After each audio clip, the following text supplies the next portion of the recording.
everybody. But our coaching session today is just another indication of the depth in which you are ready to work. The car, it doesn't matter wherever you are, right? It's so good. Okay. I'm with my fave of all time. And awesome Miss Lorraine Lawson. Lorraine Lawson. Lorraine Lawson. Lorraine Lawson. Lorraine Lawson. I just love her so much.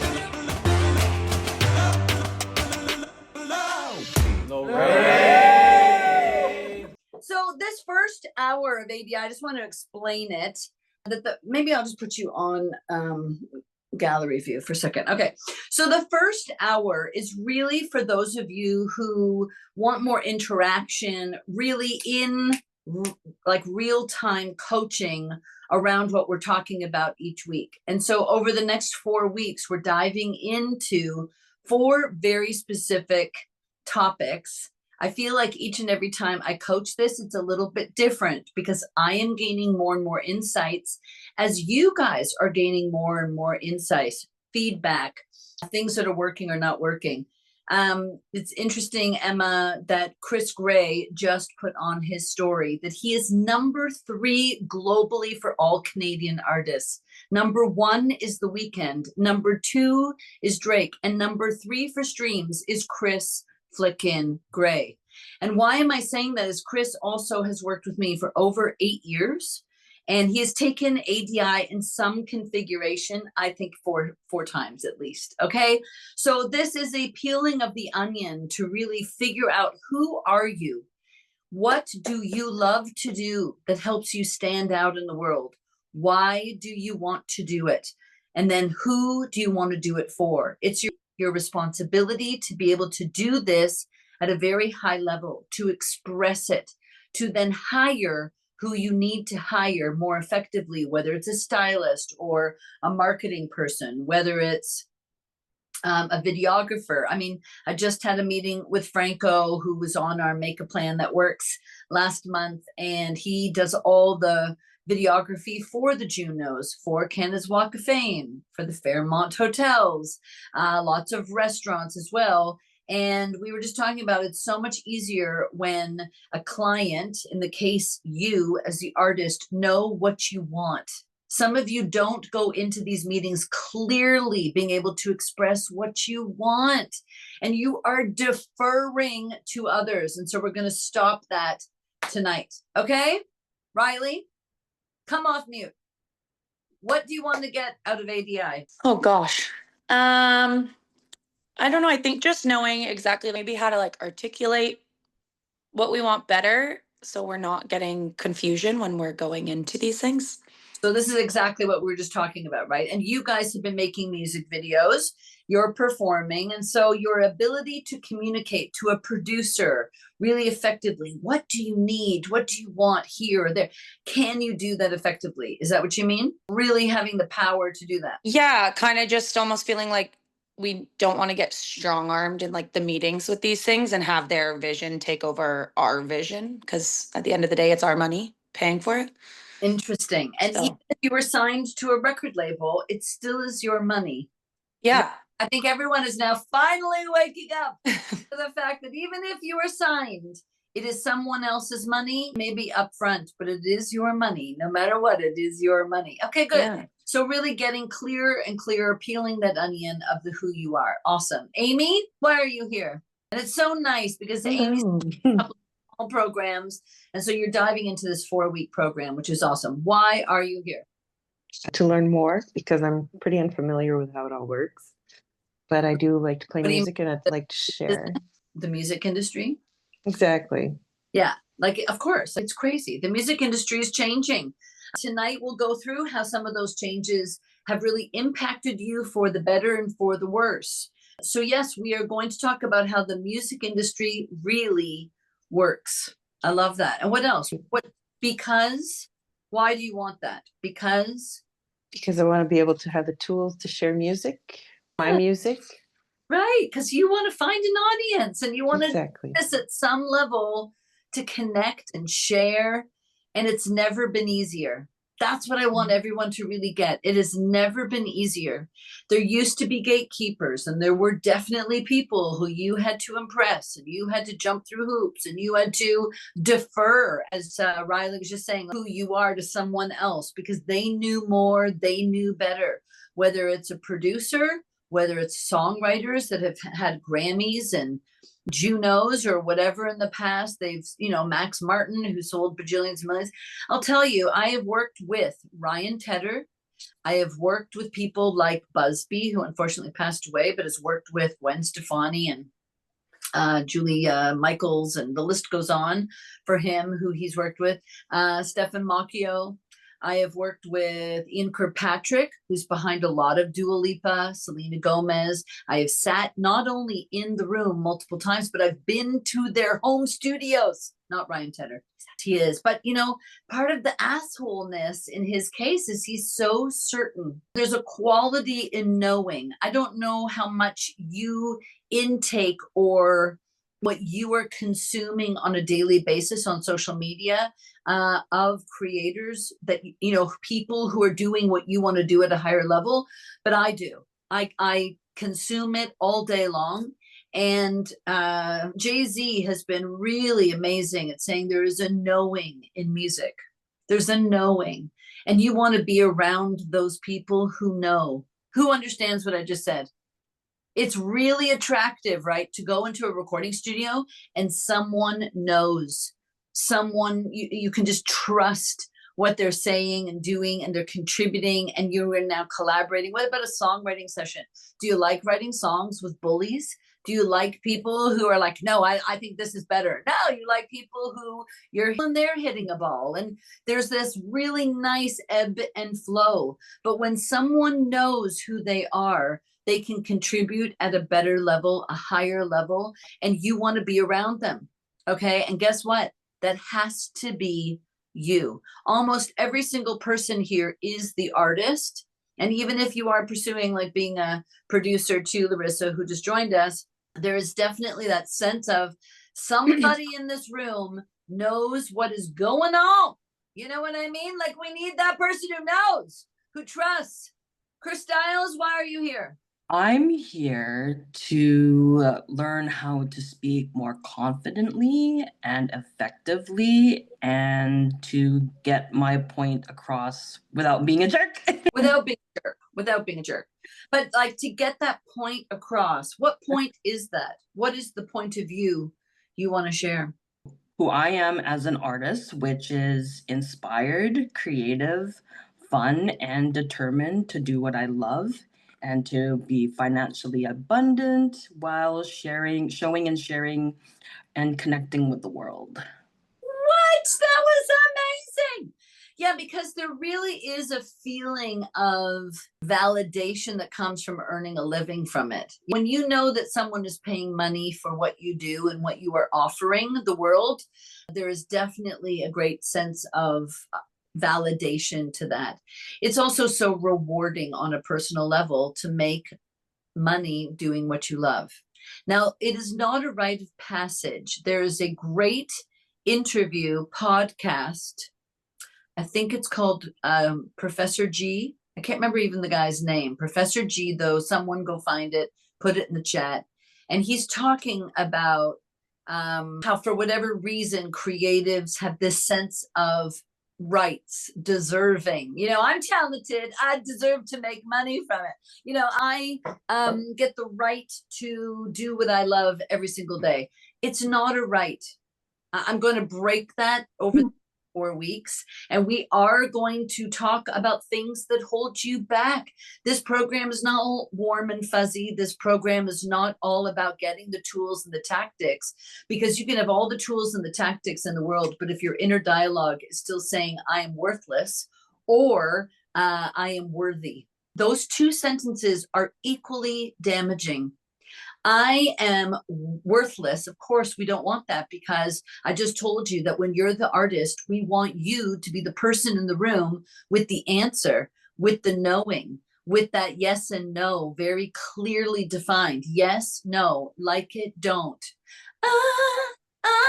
I need to know that you know how to use your voice. And I need you to know what lyrics and what stories you want to tell. We need you to say, I want to wear, like for me, I like wearing black, like what colors do you like? I don't want someone to go, well, whatever you think I should do. Do you think my hair should be curly or straight? You decide, you know what I mean? But I'm telling you this as an artist myself, and I will share some personal stories. I was a mess, okay? I was a complete mess. I did not know anything. I was like a pleaser. I just said, whatever you need, whatever you want, I'll do it. And I have a worthless kind of conversation in my mind. I really didn't believe that I was worthy at all. But I also had another, which is something that I want you to pay attention to, which is, do you feel that you are somehow owed something, that you are worth it?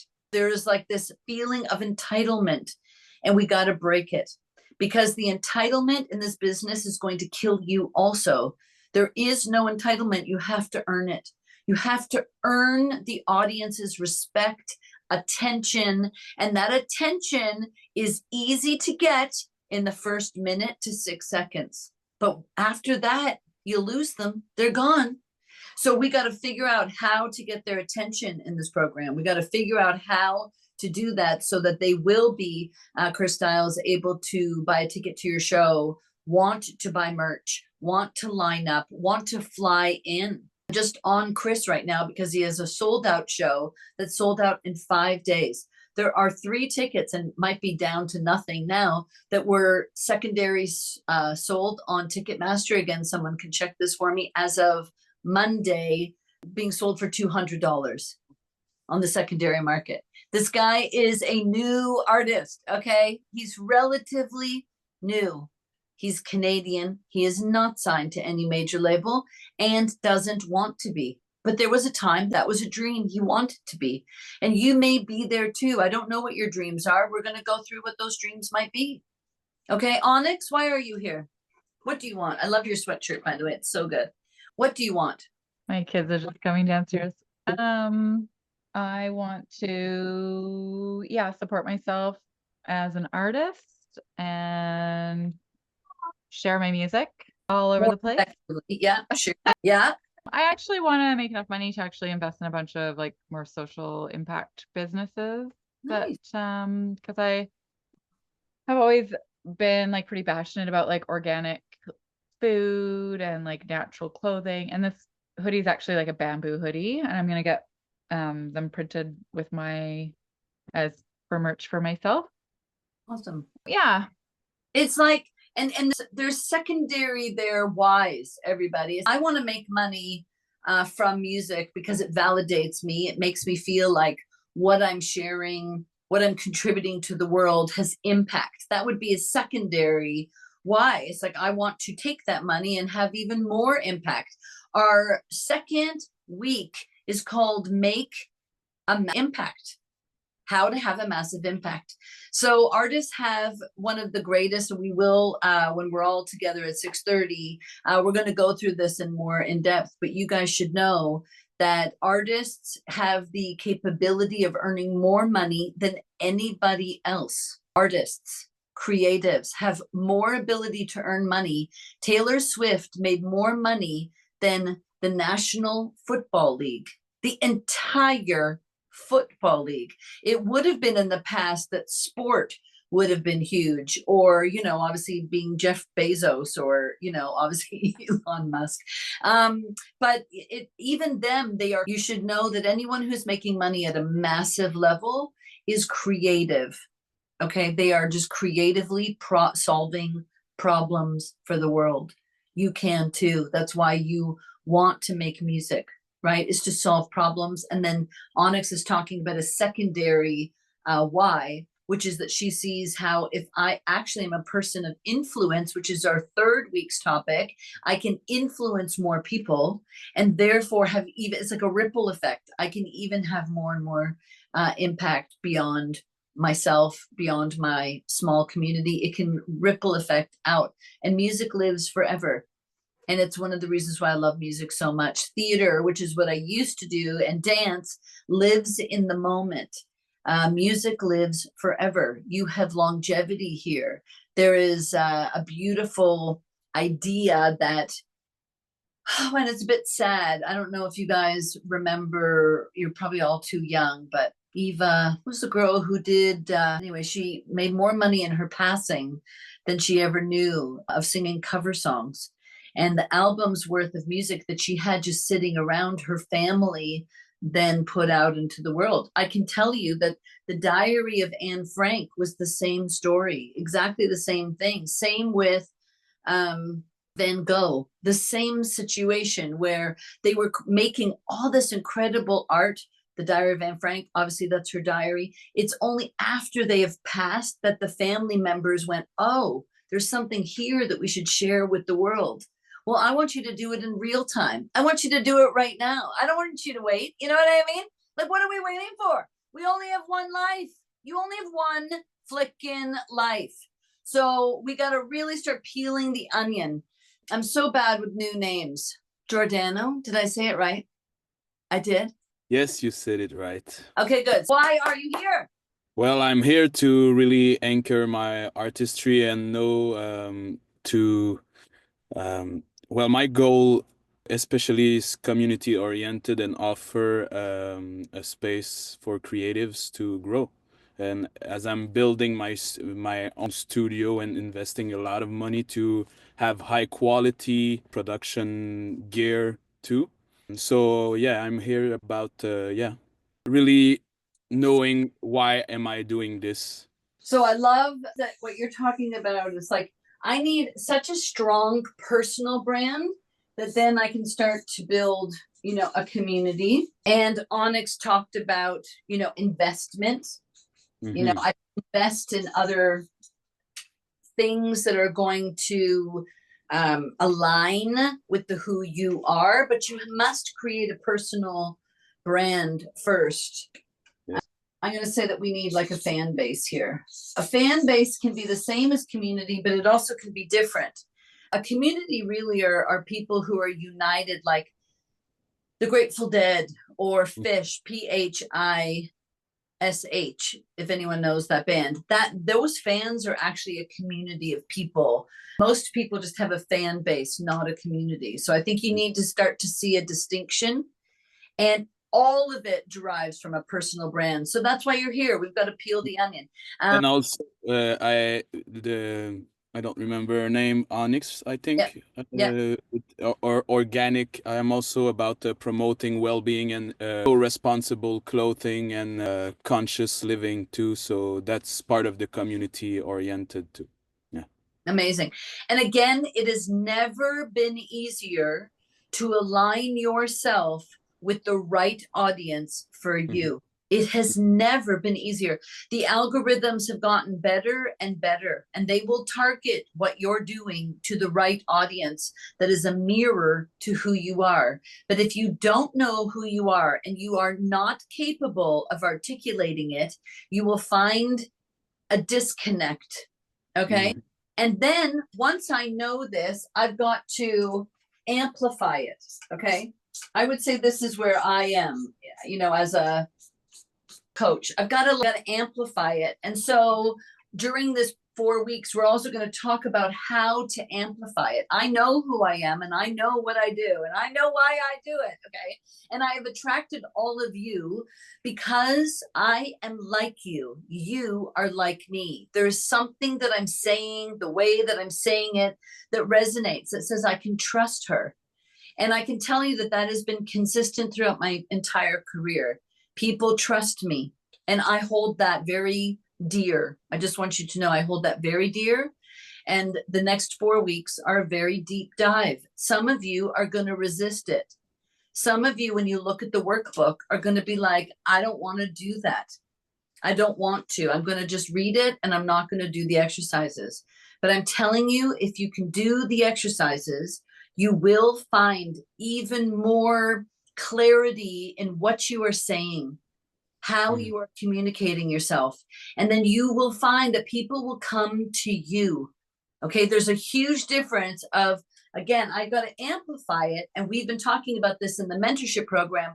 What are ways that I can attract more people to me, right? That's kind of where I'm at as a coach also. I just want you all to know. But we can't do that unless we know what this personal brand is with clarity and absolutely no hesitation, like none. When you speak about yourself, it is clear and there is a knowing. And it's interesting when you're talking about sort of a holistic way of living. To me, this is what authenticity is. Authentic living is when the thoughts in my head, the feelings in my heart, the words out of my mouth, the actions, the way I interact with people are in alignment. Are you guys follow? That is an authentic life. It is not sometimes. It's not sometimes. There was a time in the music industry where the personal brand on stage was different than off stage, but that is not the case any longer. It's hard to hide. It's hard to hide. The truth will come out. You know what I mean? Like your cracks in your personality will come out. I mean, that's why Shawn Mendes had to take time off. That's why, you know, we're bringing an incredible Grammy nominated artist to the talk that we're doing in LA at the Coke Studios on March 22nd, because she needed to take time off because the brand that she had created, the persona, was not in alignment. It was not authentic to her. And you will continue to find, as you push out from where you are to where you want to be, that you will attract people that are not in alignment to you. It's just going to happen. And when that happens, are you strong enough in the who you are to face it, to articulate it, to let things roll off your back, you know, to let a bad performance slide, get back, you know, out there. Okay. People didn't dig it. I, for whatever reason, I just performed for the wrong audience. What do you do then? What if you attract some haters online? You know, what do you do then? And so we really do need to arm ourselves with the who you are, how to express who you are. Got it? James, why are you here? I mean, I know you sort of have to be, but as an artist, I want to know too, why do you want to be here? I am here because I have always got more growing to do, and I always learn so much from these programs and from refocusing, and taking time to intentionally think about how can I better communicate what it is that I'm with my art. So I'm here to grow. And what I like about what James is saying, and if any of you follow James, you'll know that he is very clear. Everything is on point. But there's this desire for more. How many people can relate? Like there's a desire for more, right? So we know that we now, at this point in James's career, know who he is. He's putting out music consistently. He's creating. People are attracted to him. It's kind of flowing and working. And then there's this voice that says, but I want more people. I want, you know, even more impact. I want to make more money from this. I want to win. And that is the competitive spirit that I think contradicts the creative person. You know, the artist person doesn't like to be creative, doesn't like to be competitive. Okay. Who can relate to that too? It's like, I just want to do what I want to do, and they'll go, you know, and I just want it to work. But there is that kind of, I want to win. And I think, James, you're starting to get hungrier and hungrier.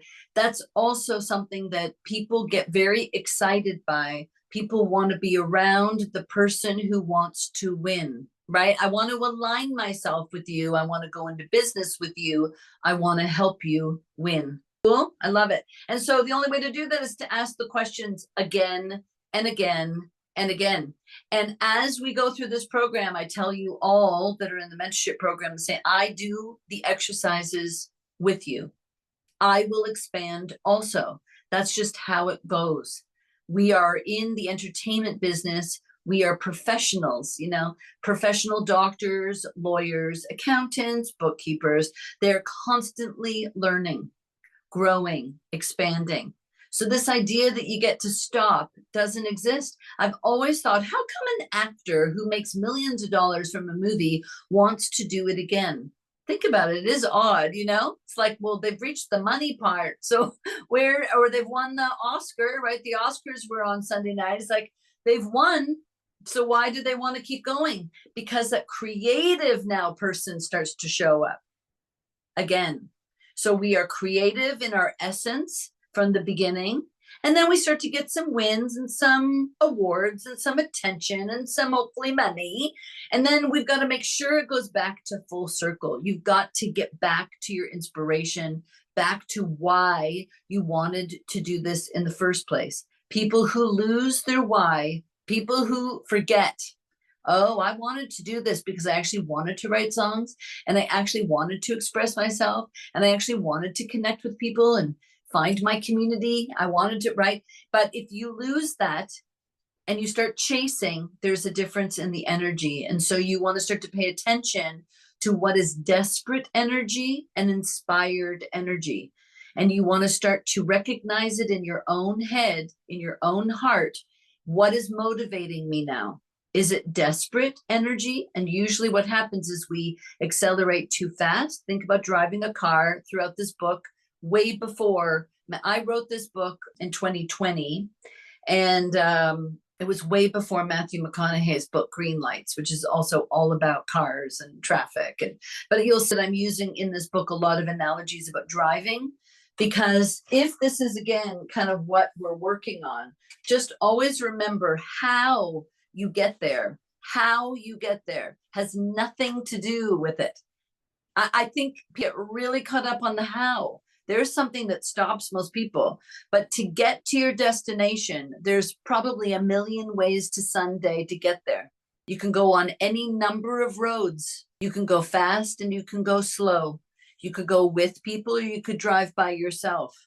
Are you following me? Like really, you guys get stopped on the how. So do I. Because you're a human being, it's okay. It's normal. It's natural. But just know that there's always a way. There's always another route. You know, now you put it in your car and it gives you 3 different routes. A highway, small roads, right? You can even go off the way and it will realign you. Have you ever noticed that? It's kind of amazing, right? Like you take the wrong turn and it figures it out for you and it goes, do a UE here, do that, and it will adjust. And so this is why it's tough, is that you and the younger people, you're so used to being told what to do. And it's gotten worse in the last 5 years. But anyone who's over 30 can tell you that that was not the case. Anyone who's over 30 on this program knows that 5 years ago, people did not know. The GPS didn't do that. I had to open up a maps book, man. I had to ask for directions. I actually had to I had to stop the car and get out and say, hey, how do I get to blah, blah, blah? Okay. Are you following me? Like, I know some of you are young or like, oh, that is ridiculous. Well, it's true. You had to talk to people. You know, today you guys don't have to talk to anyone, and you forget that actually this business is built on who you are and who you align yourself with. It hasn't changed. It's the same as any other business. It's who you are and who you decide to align yourself with. Okay? Cool. Miss Maine, why are you here? I can't hear you. You are off mute, but I still can't hear you. So I'm going to circle back. Larissa, why are you here? I'm here because I want to peel all my onions. I want to get even deeper and deeper, and I feel like the more we chat, the clearer I get. And I feel like this program will really like enhance So let me ask you an important question. What stops you? Myself. Myself. And what does the self say? What does it say? I think it just creates mostly like blockages and starts to like, I think it's like the little that overthinks things, you know, and that gets in the way, and just like. Do you know what it says though? Like usually it's something that it's on repeat. Do you know what the words are? I think it's just like, oh, it's going to be very hard, or like insecurity, like Okay, wait, let's do one at a time. So how many people can relate to Larissa's voice, and you may have a voice too, that says it's going to be too hard? Yeah. Okay. So Chris Styles has that too. It's going to be too tough. So what's another one, Larissa? Or like like sometimes I want to do a lot of things and it feels like it's going to take an absurd amount of time to get where I want to all get. done, to And do sometimes, all- yeah. And then like I kind of get like petrified because like, overwhelmment and Let me just put it here. So what you're talking about is that it's hard. It's too hard. Then you talked, and then you talked about there's too many things, and it's like I don't have enough time to do it. yeah. Okay, what else? I guess insecurity. It's one. So does that mean that it says I can't? What are I the, guess, yeah. what are Yeah. the words? So insecurity, guys, shows up as I can't, I am capable, I am not good enough. I really want you to start to listen over the next week, 2 weeks, because as we are working, the voice should get louder. Your insecure voice should get louder in order for us to pay attention to it. It's going to get even louder. How many people, in fact, Emma, I've got to get you on here to talk about this. Did you not feel like your voice as you were peeling this onion with me about a year ago, that your voice got louder initially? Yeah, and it's like a wave, quite honestly. Like it still comes back from time to time, even though my confidence is back up. But it's like you have to fight it really, really hard, and eventually it just shuts up for a while. Right. So let's, relate to this. Okay. So we've got the voice that is confident. And then just like Larissa is admitting, and thank you, Larissa, for admitting, it's like, I've got the insecure voice. And both voices are alive and well on every single person. I don't know a person who only has one voice. I wish I could meet someone like that. I don't know anyone who has a completely confident voice, always certain. Now, even in the Bible, even in the Quran, like if you go into any religious book, even our greatest philosophers, you think that they don't have doubts sometimes, or they question things sometimes. You think that they were completely, always certain and unlimited abundance of patience, and I will do whatever. Of course not. They are human beings. So human beings have two voices, and our job as an artist is just to lessen this one. It doesn't mean that it goes away. It's just that I have to notice it, pay attention to it, recognize it. And that's what Emma's saying, is that she's gotten to a point where she just said it. Okay, it creeps in there sometimes. Then this voice has to say, no, we don't need to hear from you today. We're all right. We're going to lean over here. And so how do I do that? How do I quiet this voice and strengthen this voice is through programs like this, where artists are sharing and you can hear the same language as yourself, to go, oh my God, that person just said it. That's exactly what's going on in my head. We have to notice it, articulate it. Number 2, you must build a team. Every one of you needs a team of people. If the team is your best friend and your brother, fine. But everyone needs a team that they can rely on, lean on, count on in the times where the negative voice creeps in. We need that best friend to call and say, this voice is too loud, help. Okay. And as artists, here's the other dilemma. Okay. This voice writes better songs usually than this voice. Hello. This voice writes better songs than this voice. Yeah, a lot of the time. So it is your ability to feel, all things, good, bad, broken, solved, happy, sad. Hello. This person is the person who often can observe the world at a really deep level. Sometimes the person who's super optimistic and positive, which again, we're going to talk about a little bit later, sometimes has rose-colored glasses on, and the view of the world is not 100% relatable. So, just remember that the songwriter you, the creator you, needs a balance of both. It is your ability, like what makes up an artist? How do we know that you're an artist? Like, think about it. I remember watching yes, go for it. I'd love to hear. Jordana, what is it? You talk about like that, these two, like the struggle and stuff, but I feel like sometimes I artists who talks about their struggle, and I can't really relate to that because I didn't really lived into like some mental health issue, or like emotional struggle. I always been like optimistic in a way, but so Same.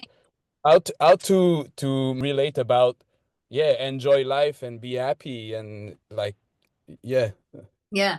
Well, that is your message. You know, you are a natural optimist. You just said it. And again, at 6:30, we're going to dive into this a little bit more. So just know I'm also a natural optimist. Okay. And it's okay. Like, again, there's no judgment. You don't have to be broken to write great songs. I just give everyone permission to feel, because it is your ability to feel anything, happy or sad, optimism or pessimism, that usually allows you to create. Okay, most of us create because we're inspired, but that doesn't necessarily mean that it is a positive inspiration. You could be inspired by having a broken heart too.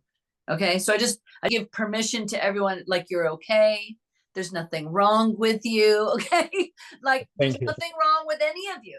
But it is our ability now to peel that onion, like Larissa's saying. I want to peel it deeper, and I want to figure out how I can express it, which is what you're talking about. I want to express the who I am authentically so that I can attract more people like me. So in your case, and by the way, you'll hear it from many people in this room, again, I am a mirror. So most people here, I'm not going to say everybody here, has some, optimistic view, and usually some positive, like, want to change the world view, because Lorraine Lawson wants to change the world. You guys following me? Like, usually that's what's going on. You know what I mean? So you're in the right place. Every one of you are in the right place, but we have to be willing to shine a light on the gap. Tonight's topic is how to fill the gap from where you are to where you want to be. Sometimes you have to look a little harder at what might be stopping you. And we've already addressed some of them. Things are too hard. Time. I can't. This is big. Okay. What else? What else, people? Miss Maine, you're back. What stops you? No. I can sound. Can you hear me speaking now? Yes. Amazing. Woo! Okay. So number one, why are you here? So I'm here because I have insight that I need to share with the world, and I've been just silent for far too long. Okay. So what is it? Is that you've been silent? Is that an afraid? Are you afraid? Yeah, absolutely. And what? Sorry, I was afraid. What are you afraid of? I was afraid of having to share my story. I was afraid of being judged. I was afraid that I would have to continue to work. I'm afraid to succeed. My fear is of success. Okay, so this is a little more honest, right? Sometimes it's of judgment, but sometimes that fear is actually of success. Why? Because I have to keep going. I'll have to be consistent. I'll have to keep creating. I'll have to keep sharing. Wow.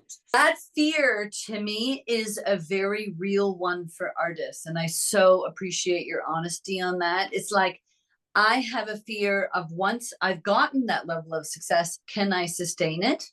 Okay, so I think that's super honest. Can I keep creating? Can I keep working hard? Can I keep finding the time? Can I keep finding the motivation? Here's another huge one that I think is real for you, just being a parent. And this is real for anyone who has a partner, anyone who has responsibilities to other people. Success sometimes means that relationship and the relationships you have with people are going to change. And that's scary. People are going to see you differently. And I'm telling you, this is scary. And it's okay. That's why we're doing this. It's okay to admit it, but I want you all to recognize it. It's not just a fear of judgment. That's easy. Who wants to be judged? Nobody. Of course it's scary. I don't want people to judge me. Like, hello, that doesn't feel good. But sometimes that fear is actually more about the fear of success. What happens when I'm successful is the relationships, in particular, the ones that you have invested a lot in. So partners, best friends, children, your proximity of where you live, all of this starts to have, it's at risk. for being lost. It's at risk for being destroyed. It's going to change.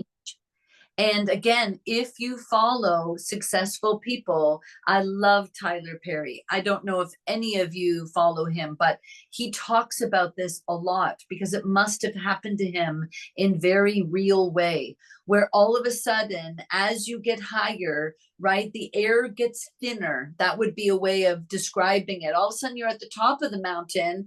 I don't know about you, but I've hiked a lot, I've traveled a lot. And one time when I was about 17, 18, I went to Greece and I climbed Mount Olympus. Took 2 days. Wow. It was so amazing. And I went with my dad and a few friends, and we stayed overnight. We met all these strangers. It's like one of my favorite things about traveling is I love to meet strangers. Okay. Like some people hate that. You know, some of you don't like to travel because you like to keep everything real. But guess what? If you're a touring artist, you're going to have to travel. You're going to have to talk to strangers. You're going to have to make best friends out of the person who, you know, served you coffee, the barista down the street, you know, the bartender. But anyways, and as you climbed this mountain, and I've also skied lots of places too, where it's the same, Switzerland or whatever, you know, the tree line all of a sudden changes. And you have less trees. And next thing you know, it's only rocks and there's less kind of earth and there's no grass growing. And all of a sudden you're even above the clouds. Well, this is the image of success, isn't it? The air is thinner. There is less things, distractions. You have a view. All of a sudden the view is clear. There's nothing obstructing your view except for people. There's very few people there who are willing to go to the top of the mountain. Very few people. That is why so many people who get to the top get to make the money. And I really want you all to know that because they've sacrificed things, not just, you know, their own money, their own time, their own effort that they've put in, but they've sacrificed relationships. Ms. Main, they've sacrificed it. I'm not saying that you have to, and I'm not saying that everyone has to go to the top of the mountain to be successful, because there's lots of success, you know, each and every step of the way up that mountain, okay? And everyone by the end of this week, today's lesson, and then throughout the next week, you want to start to really ask yourself, what am I willing to do right now? And why do people take ADI multiple times? Is because that is going to change. Why do I offer it 2 times a year? Because in 6 months, what you are committed to doing, what you want is going to change. Okay, everyone? Are you following? Everything has a cost. Everything. This is risk and reward. The problem with risk and reward is there is no guarantee of the reward. That's how the stock market works, right? I can go into riskier stocks, put $100 in, but I have to be accepting that I could lose that $100 a week from now, or stay in even though the stock is going down. Maybe a year from now, the stock starts to rise. This is the same as what you are doing by investing in yourself and in your dreams and in your music career. It's exactly the same as the stock market. And it is your ability to stay true, to know that I've taken risks, I'm making choices that I can handle, right? That I'm saying yes and no to clearly. There's a knowing, but that I am willing to risk. And then the question becomes, for how long are you willing to play the game? Instead of, Miss Main, what you've done in the past, which is get off the bus. You pulled your money out of the stock market and then you waited until the stock market looks safer to put it back in. Are you guys following what I'm saying? And so there is no good time. People think that they can chase this game. You cannot chase it. It's like the real estate market. Who owns a house here? Does anyone own a home? Okay. So if you own your home, it's the same thing. It's like people who know if I sell my house today, it's worth whatever people are willing to pay for it. But 6 months from now, people may not offer me the same amount of money as I can get today. They may offer me more. They may offer me less. Okay. Your career is the same. It's just your ability to stay in it long enough is one of the options, to stay willing to change your proximity. It is crucially important. And I mean, not just physical proximity, but mental proximity. Are you able to think different, feel different, surround yourself with people who challenge you, but don't scare you, the pants out of you? I think I'm a challenging person, but I don't scare people. You know, our mandate over these 4 weeks is not to break you. The mandate over the 4 weeks is to inspire you at another level and to take that look, to not be afraid to look. How do you feel about that, Miss Maine? Perfect. I'm a dream catcher, not a dream chaser. Woo! Woo! How did you become a dream catcher? When did you decide to do that? When I sacrificed a relationship that affected me taking this program. Woo!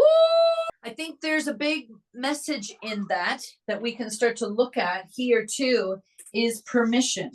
I would love you all to be taking notes and writing some words that are like sparking something. In our life, we are looking for either agreement would be another word, or permission. I want you to start to look for agreement, not permission. No one can tell you yes or no, only you can. So what you're looking for is agreement. I want to look for agreement in myself. I want to give myself permission to say yes and no. I want to look for agreement in the people that I'm around. I am not looking for permission from other people. Now that's hard, but that to me, there are some definitions of being an artist, and I'm going to share them with you. The true artists that I've really worked with, like I'm not one. You know, sometimes I like to think that I am, but the truth is that I was not a true artist. I was really talented. Okay. There is a distinction. I was very talented. I was willing to work towards even being more talented, to build more skills. I was always willing to invest in myself. Have no problem investing in singing lessons, dance lessons, acting lessons, you know, risking and standing on more stages, the investment of saying yes, right, to shows. Maybe I knew the people, maybe I didn't. You know, sometimes I was shaking hands with people on the stage that I had never met before, I never had rehearsal with. I still do that because my ability, my skill level is so high, I don't need rehearsal. Guys, anyone who's seen me perform, I'm fucking a monster. And you have only seen that like this much, like honestly, a monster. Do you become a monster performing once, twice, 10 times, 20 times? Hundreds. You become a monster at what you do. But that didn't necessarily mean that I was a good artist, because an artist must have an opinion that they desperately wants to share. And here's the word desperate in the right way. You must to share it. It's like you have to become unstoppable. I didn't have that. I didn't have an opinion of the world that I desperately wanted to share. I do now as a coach, and you can hear it in my voice. I desperately want you to feel empowered. I desperately want you to choose you over everyone else. Yes, I do. Because it's your life. No one else's life, your life. I want you to do what you love. So I am so passionate as a coach. I have definitely found my purpose. As an artist, no, I did not have that same opinion to desperately want to share it. I just didn't. And also I was always looking for permission. If there's a distinction here, this is huge. If you are looking for permission from someone else to say yes or no, should I or shouldn't I don't believe you're a true artist. It's okay. You can become a true artist in the next week, even 4 weeks, because it's just like a flipping of a switch. It's like, I've got to help you align, like rewire your brain. Are you guys following what I'm saying? Like if you can rewire your thoughts right now, by the end of 4 weeks, you will be firing at all cylinders as an artist. That's the goal. Flicking goal. But the other is I must look for agreement. I have to know that authentic thought, feelings, words out of my mouth are aligned. There must be agreement in myself before I can look for it in others. Once I find it in others, it's kind of magical. That's those writing sessions that you've had that just work, or a collaboration like with me. When we have a brainstorming session, when we're focused on your career, we're trying to make some, plans and okay, what to do next kind of thing. We know that those kinds of conversations, when you've having coffee with a friend, and all of a sudden it's like things are just firing and working. That's what I mean by agreement.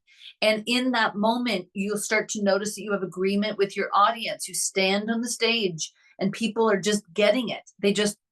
They word, they're feeling what you're feeling. You're able to influence them.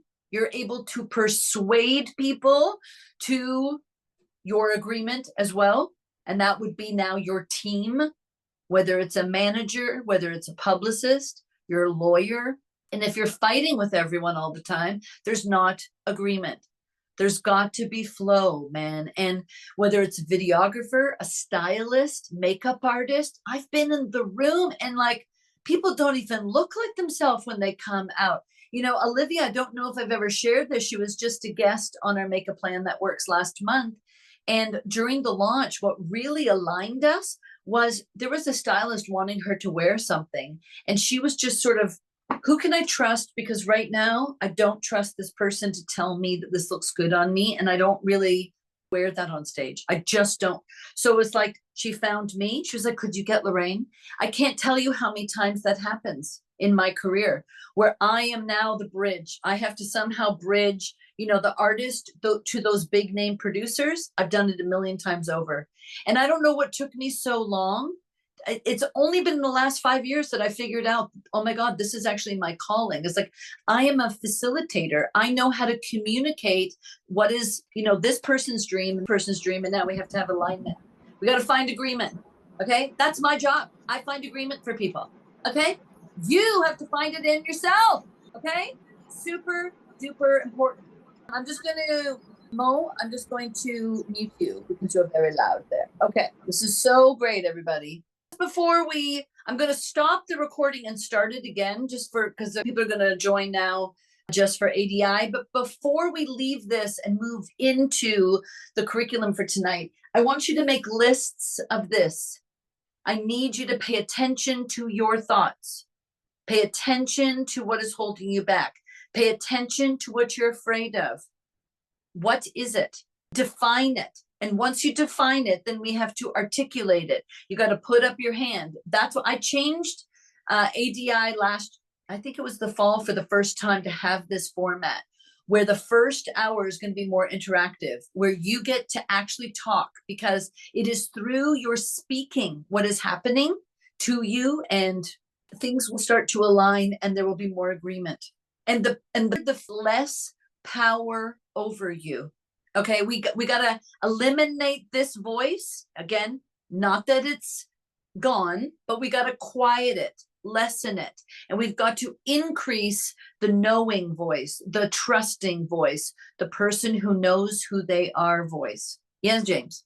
I just want to suggest something to everybody on the note of this. It's something that I do as often as I can. Get together with your artist friends for a coffee and just talk as artists. Just ask each other questions. The same thing that Lorraine's posing in here.